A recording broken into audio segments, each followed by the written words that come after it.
Hello everyone, and welcome to my General Hospital official channel. I hope everyone is having a wonderful day. Before we begin, please hit the subscribe button and give this video a thumbs up. General Hospital spoilers for Monday, May 19th, state that Michael Corinthos' paternity secret will be jeopardized, while Sonny Corinthos urges Willow Corinthos to request a postponement. Now that Sonny is looking for a road to peace, he will ask Willow to postpone the hearing, at least until Michael has recovered enough to return to Port Charles. Willow may be tempted to go along with Sonny's plan, but Drew Kane's grip on her is quite powerful. Willow will have a difficult time opposing Drew now that he has advocated for his Michael is an absentee father tactic. Meanwhile, Carly Spencer may concede she is responsible for this custody problem, infuriating Nina Reeves. Carly will irritate Nina and receive a slap across the face as a result of her desire for custody of the children while Michael is away. Jocelyn Jacks may catch the finish of this altercation and wonder what the hell is going on when she arrives.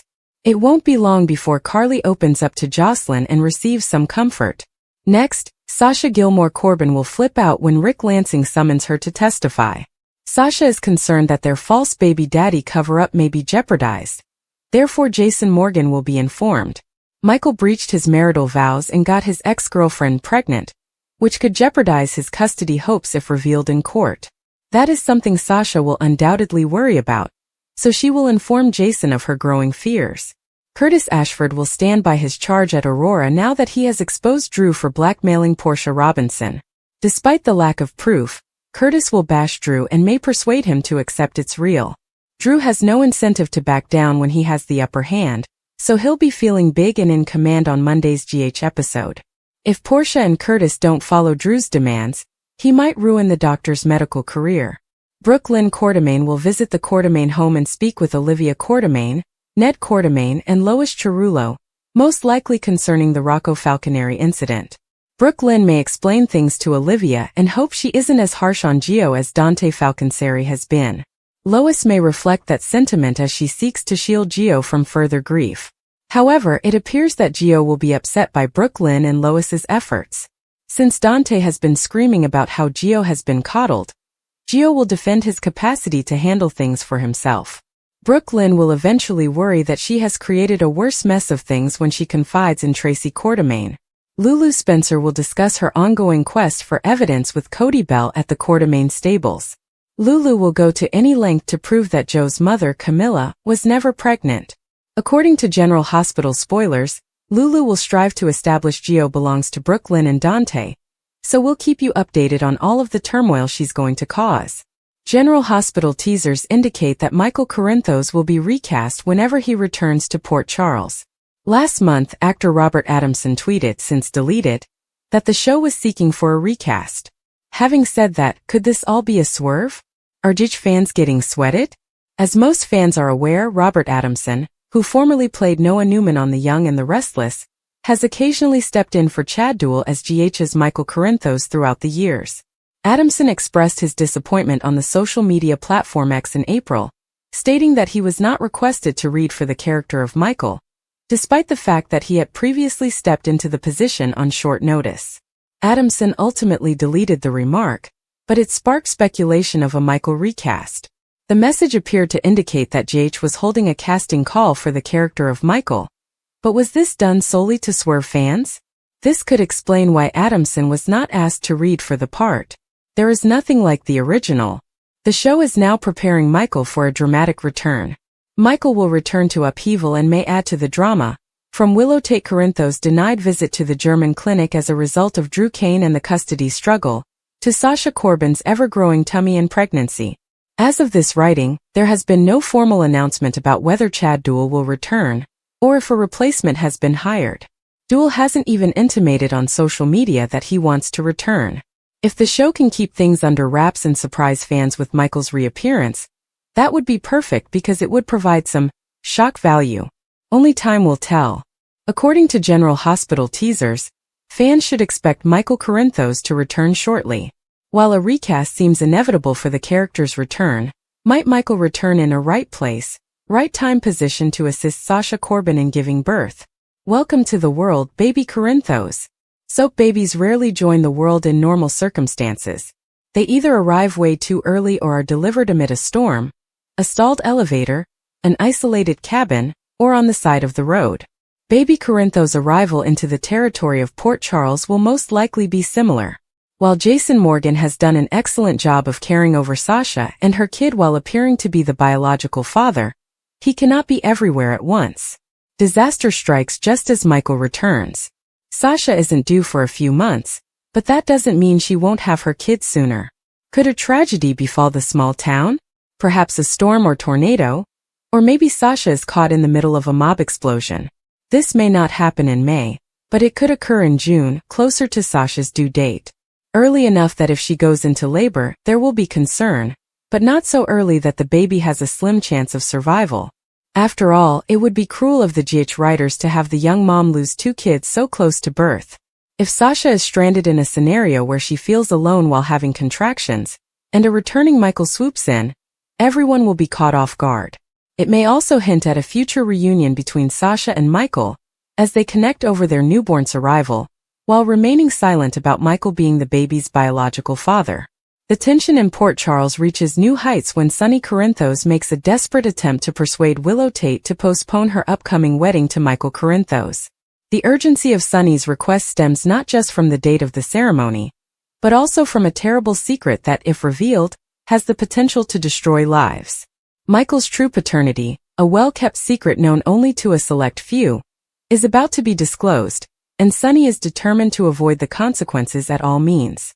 Willow, unaware of the entire scope of the lie, is perplexed by Sonny's sudden demand. She and Michael have been through a lot together, and their love has overcome many hurdles.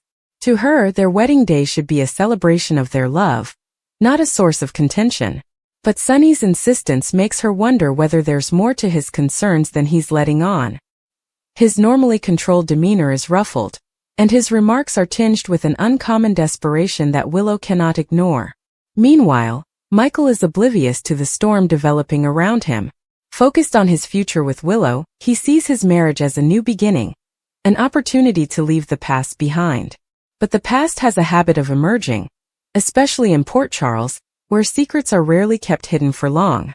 The truth about his biological father, which might ruin his perception of family, hangs in the balance. If Sonny fails to postpone the wedding, the carefully built lies that have shielded Michael for years could crumble. The stakes have never been higher. If the secret is revealed, it will have far-reaching consequences for the whole Corinthos family. Carly, Jax, and even Nina Reeves, who has her own complicated relationship with the truth, could be drawn into the chaos. Sonny understands that once the truth is revealed, it is irreversible. The damage will be irrevocable, and Michael's relationships may never heal. As the wedding day approaches, Sonny's activities get increasingly frenzied. He tugs every rope, asks for every favor, and even contemplates desperate measures to keep the facts concealed. Willow's intuition is keen, and the more Sonny presses, the more she believes something is being concealed from her. Trust is fragile, and if she discovers that Michael, or worse Sonny, has been holding such a big secret from her, the basis of her love may disintegrate before the vows are even exchanged. In Port Charles, where loyalty is everything and betrayal cuts deep, the consequences of this revelation could affect people's lives forever. Will Sonny be able to delay the wedding long enough to control the narrative? Or will the truth emerge, forcing Michael to confront a reality he never expected? One thing is certain, nothing will remain the same after the dust settles. Soap operas live on drama, surprising twists, and emotional reunions, and few things captivate viewers more than a beloved character's shocking comeback. One potential storyline that has fans excited is Michael's dramatic return, a character whose absence has left a gap in the lives of everyone around him, particularly Sasha, the woman he loved. Rumors have circulated regarding his prospective comeback, and if true, it might result in one of the most riveting and heartbreaking storylines in recent memory.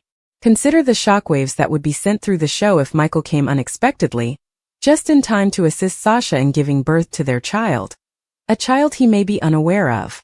Sasha has been struggling on her own for months, dealing with the mental and physical demands of pregnancy, while mourning Michael's strange departure. Viewers have seen her resolve weakened by the weight of single parenthood, and the lingering hope that Michael is still alive. If he were to return at the most important time, Perhaps during a life-threatening labor complication, it would not only be a stunning twist, but also a highly emotional moment for those who have been rooting for their love story. The sheer intensity of such a scenario would be unforgettable. Sasha, fatigued and afraid, locking eyes with the guy she thought she had lost forever, as she welcomes their child into the world. But how would Michael explain his absence? Was he imprisoned, assumed dead, or driven into hiding to protect Sasha from an unknown threat? The mystery surrounding his abduction would necessitate a convincing denouement, one that justified his protracted absence while also establishing future conflicts.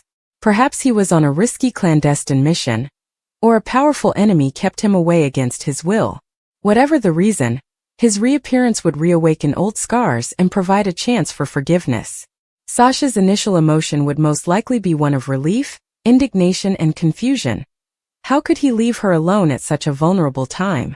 However, in the throes of labor, all that matters is that he is present, holding her hand and promising her that they will face whatever comes next together. The baby's arrival would represent a fresh start, not just for Michael and Sasha, but for the entire show. A child alters everything, relationships strengthen, priorities shift, and new problems emerge.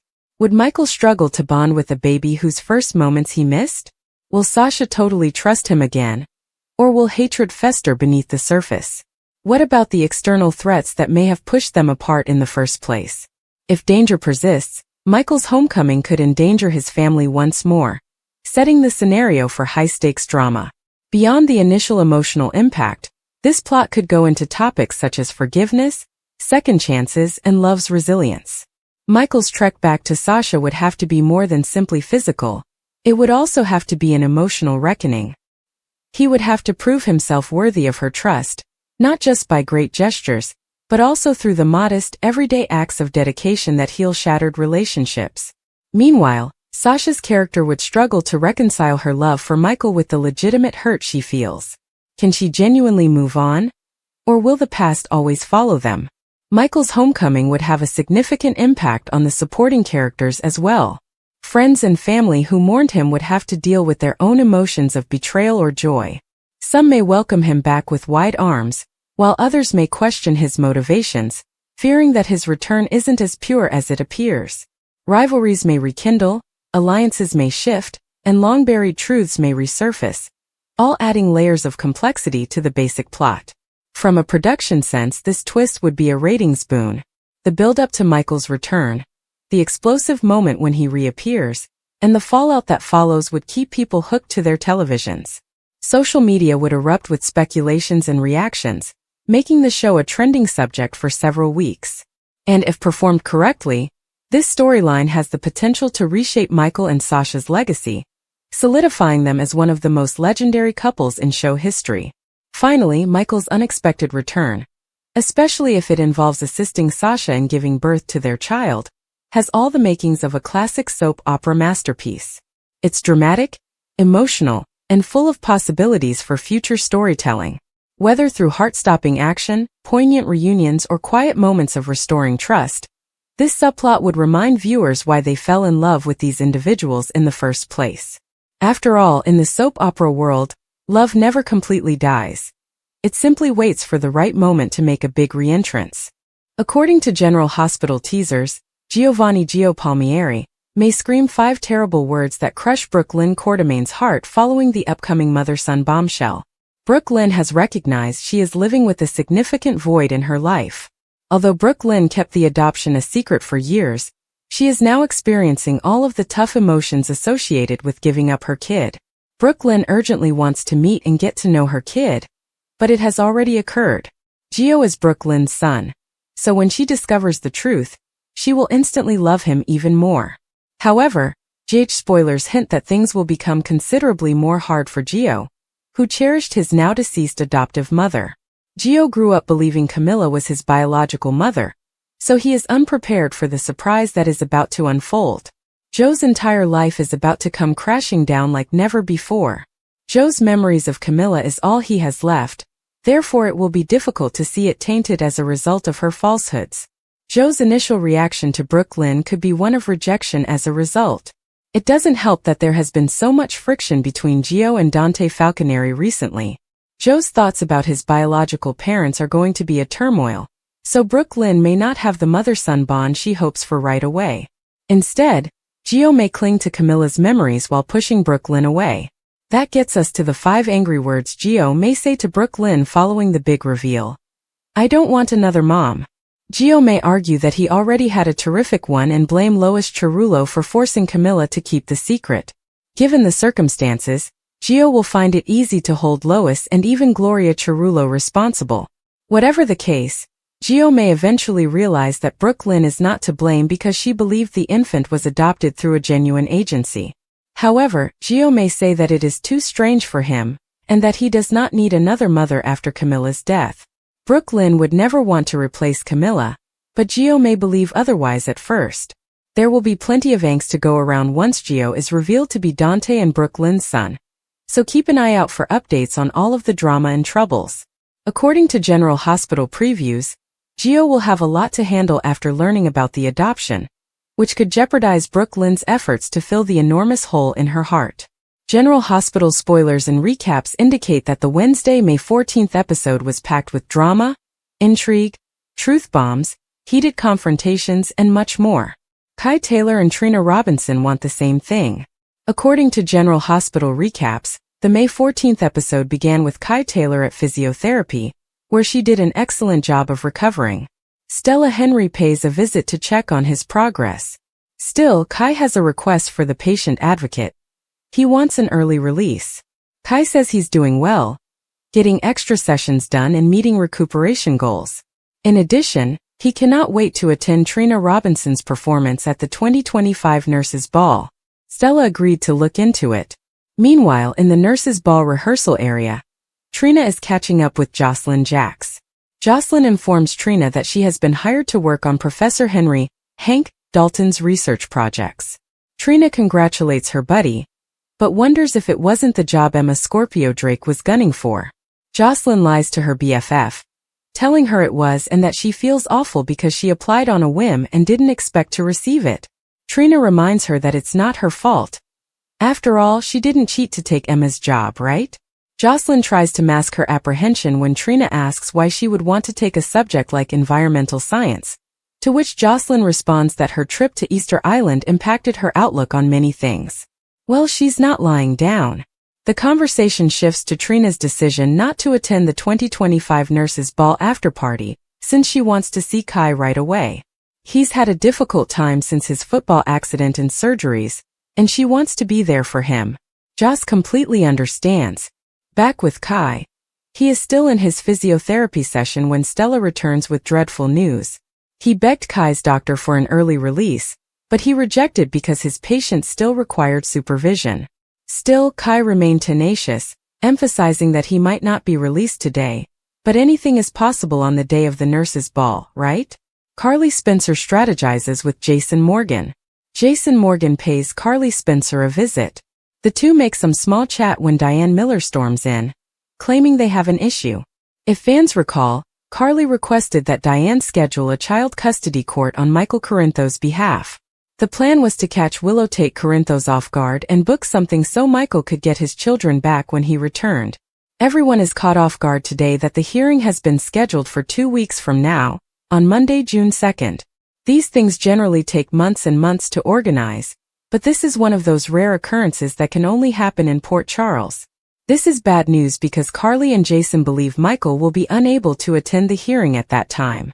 The three debate postponing the hearing, but doing so may give Willow an advantage in the end.